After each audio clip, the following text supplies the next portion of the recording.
sign for Stop 4 is on your left under the shade of some gray pines and live oaks.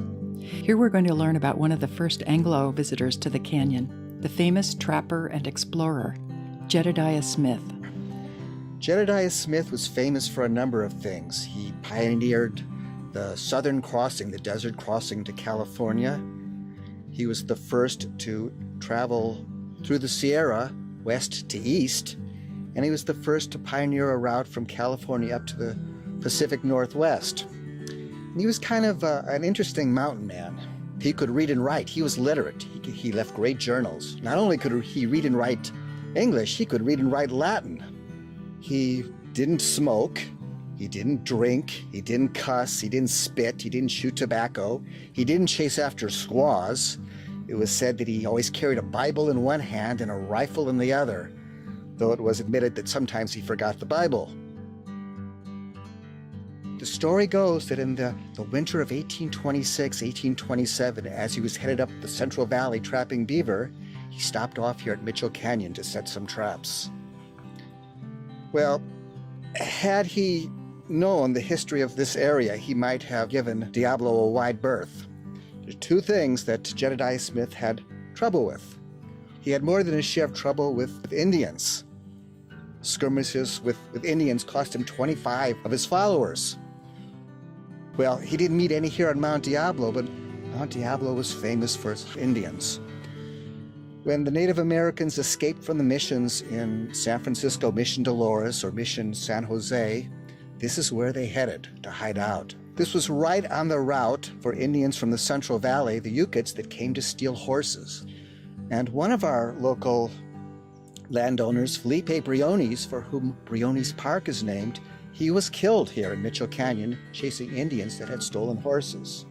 The founder of Concord, Savio Pacheco, was wounded by Indians. He got an arrow in the neck here in Mitchell Canyon, but he survived. So this was not the place to be. The early Spanish name for the mountain, Cerro Alto de los Bobones, high point of the Bobones Indians. They were the tribe that inhabited the area near where Clayton is today. The second thing that would have given Jedediah Smith reason to pause before visiting the mountain, this place was famous for its grizzly bears. Now, Jedediah Smith was perhaps the only mountain man ever to survive having his head inside the mouth of a grizzly bear. The bear grabbed him, ripped his scalp off from left eye to right ear before his campmates could chase the bear away. Well, Jedediah Smith was lying on the ground, an oozing mass of blood. His campmates were afraid to get near him, but Jedediah somehow managed to retain consciousness, and he told his campmates, well, somebody's got to get the sewing kit. You got to sew my scalp back on. Finally, somebody stepped forward, and with Jedediah Smith directing him, began to sew.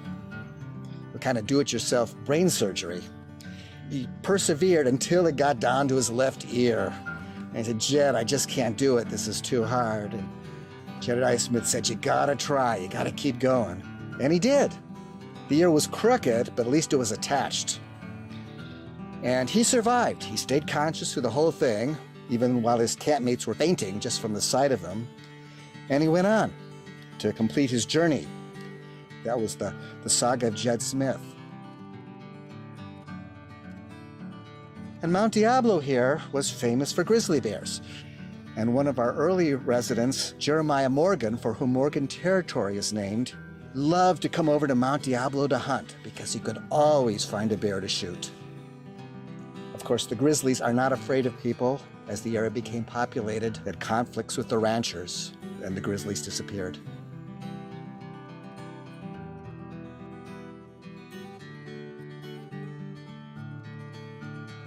In less than a quarter mile, that's just 5 minutes or so, the creek goes under the trail in a culvert. To your right on this side of the creek are some gray-green shrubs. They may not look like much, but they smell great.